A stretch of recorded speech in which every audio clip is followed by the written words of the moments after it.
Greetings, everybody. My name is David Duford of Final Expense Agent Mentor at feagentmentor.com. Today we're speaking with one of my agents. His name is Michael. He lives in Tennessee. Michael in Tennessee is a Medicare agent who has an existing book of business and has had great success in working that existing book of business and turning it into final expense business. And what my concept and idea of doing this interview was target those Medicare agents out there and show them ways on how to cross-sell and build value into existing customers, how to do it in a way that can help them profit more from their existing book of business without having the prospect cold. And so now I'm going to go ahead and have Michael introduce himself. How are you doing today, Michael? Good. How are you doing, David? Doing great, and just want you to go ahead and tell us a little bit about yourself and why you decided, I guess, to get into the Medicare. Sure. 37 years old. I've been in insurance now for approximately 3 years. It started out in the Medicare Advantage, had a lot of success with that, and just realized I was leaving some opportunity on the table, and also the way that the funding has changed and some of the marketing strategies. I was struggling and was looking into some other opportunities, and final expense is what I got into. I was actually training horses for 18 years before I got into insurance, so big transition for me, but it's went well. Good. And let's kind of talk about, your decision to cross-sell. There's a lot of Medicare agents out there who've experienced some changes with just the general shifts in the industry. And many of them are looking for ways to find more profit where they can. And as many business and salespeople know, your existing book of customers are usually the best source of cross-selling and finding more sales opportunities. So what many Medicare agents would probably want to know is, why did you decide to cross-sell final expense insurance as opposed to annuities or long-term care or that kind of thing? Well, one reason I decided that is it's your same demographic oftentimes. The people who you're selling Medicare Advantage to, a great percentage of those are also going to be someone who'd be interested in final expense. And so originally, with Medicare Advantage, I was knocking it out of the park and had a marketing set up that provided me with a lot of leads and people.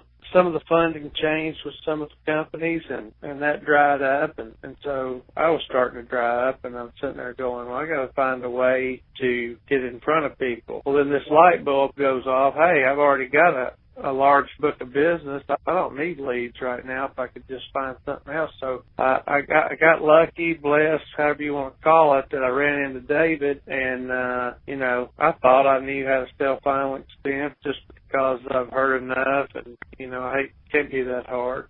We ended over with that because, hey, I waited too long to make the transition, didn't have a lot of extra money to buy leads by the time I'd waited, so didn't need to buy any. I had a whole book of business right there. And so there's two things. Number one, you get opportunity to make yourself touch base with your client and, lock in that relationship that you've already got business with them. And then number two, bring the final expense conversation up and try to meet with them over that. And so for the last 3 months, I've done really well without spending any money. And a lot of Medicare agents, that have focused on selling Medicare Advantage that don't have life insurance experiences, many people have the same perspective you do when they get involved in the final expense, is that it's a simple product. You just go in there and you sell it. And for some part of that is true, and that is one of the appeals, is you can go in there and you can sell a burial plan, and then within the week you can get paid on it after it's approved. But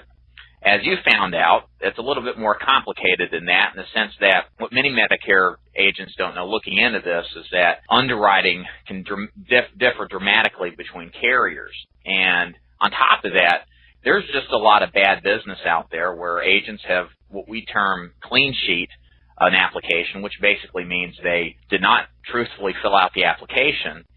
And a lot of people have overpriced life insurance and things like that, where, I guess looking from the outside in, there's a lot more opportunity to sell a life insurance policy than meets the eye. So what I was hoping you could do, Michael, is kind of describe the process of working with me and and where you found the benefit as far as increasing the number of sales you were able to make versus maybe what you think you'd be able to do on your own. Okay, so what my original thought process was is I've been through all this Medicare Advantage training, and it's challenging to know all the ins and outs and all the rules and all of that kind of thing. And so I had the mindset, hey, if I can do that, I can go in there and sell a burial policy. That ought to be easy. Well, in one sense, it is easy, but the thing that I realized and learned very quickly is it's not just walking in there and selling them a final expense policy. You, number one, have to do what's best for the program that's going to give them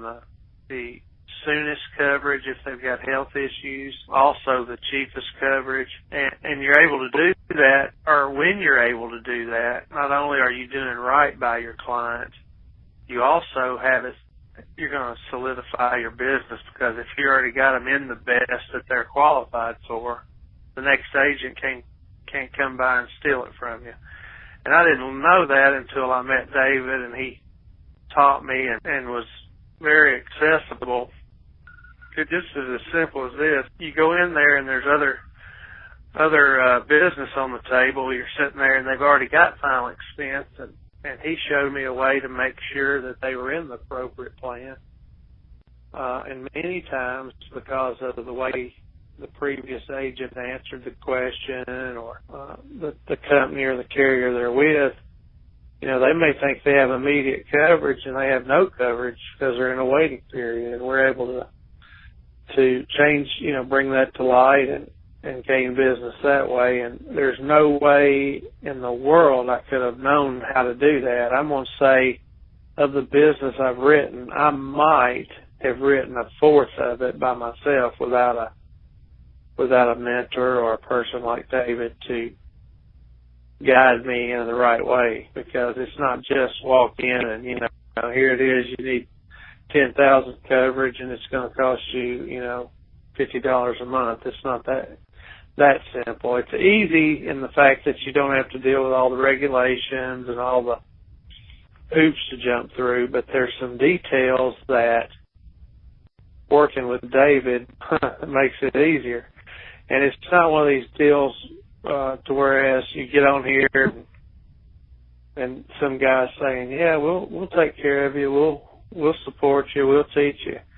This guy, there's no doubt, if he can't answer immediately, I get a call back very rapidly as soon as he can, if he's in the field or whatever. And that's huge. I know this is a interview to discuss the benefits of it, but I'm going to tell you, I looked into several opportunities, and I can't imagine anyone being more supportive than what he is, and that's just a fact. I'm not, tooting his horn for him. I'm just telling you guys out there the facts. And there's a lot. If you're a Medicare agent or anybody else, there's money to be made, and if you are a Medicare agent and you've got a book, it's sitting right there waiting on you. All you got to do is go get it. I appreciate the kind words, Michael. That's very, very nice of you to say. Yeah, the final expense business is funny. There's a great agent that I've known for a while. His name is John. He lives in Kentucky, and his little saying is, final expense is simple, but it's not easy. And as you get into this business more and more, you realize that it's a simple concept. You talk to people. It's a numbers game in a sense. You have to see the people, no doubt. However, it's not easy because of those people you see, you have a lot of factors that you have to hope are in your control, which many times aren't. For example, sometimes you have health factors. You have timing factors. Do they have existing coverage? And one of the things that I try to focus on with my agents is the best person to sell a policy to is the guy that's already paying the premium. And what that means is the person who owns a life insurance policy is the best prospect. You don't have to sell them on why you need a life insurance policy. They get it. They're already paying the premium. And like I said earlier, and as you've experienced, there's a lot of people who get it, who understand it, who are paying monthly for a premium on their life insurance policy, but they either have insufficient coverage, they have inferior coverage, or they just don't understand exactly what they have. And Yeah. a lot of the times, you know, like you've probably experienced, you know, if you didn't have the knowledge base of knowing where to look and identifying, you know, the downsides to whatever existing coverage is out there that you see when you visit your clients, you would have passed up probably on thousands and thousands. And so, oh, yes, 3/4 of the business I've written, I would have went right past them because yeah. I wouldn't have known that they had insufficient coverage. I had to learn that from you, and 1/4 of them just are automatic, you know, because, you know, if you can add 2 plus 2, you can figure those out. But the other 3/4, and that's where the real money's at, is identifying insufficient coverage or what other problems are out there. Right, and that comes with, that's why I think the life insurance business is much akin to the old guilds or even apprenticeships. You know, I think that's how this business should be learned, because anybody can go out there and get a life insurance contract and start writing business, but they don't know the nuances. Most agents don't know the nuances of, again, identifying what you could define as inferior coverage and then providing a solution that not only improves a lot of the customer, but also helps you profit tremendously. So what I wanted to ask on you is to kind of get specific with that, because I know you've run into a couple of cases where you've been able to identify through the process of reviewing the existing customer's policy where there have been basically what I termed earlier, clean sheeting going on. Can you go ahead and identify or kind of explain a case, maybe two, where you were able to go into a home, review a policy, and show the customer that their existing coverage actually didn't cover them, and kind of then detail how did the customer respond and what was the outcome? Oh, yes. One example right off the bat I'm thinking of is a couple that I had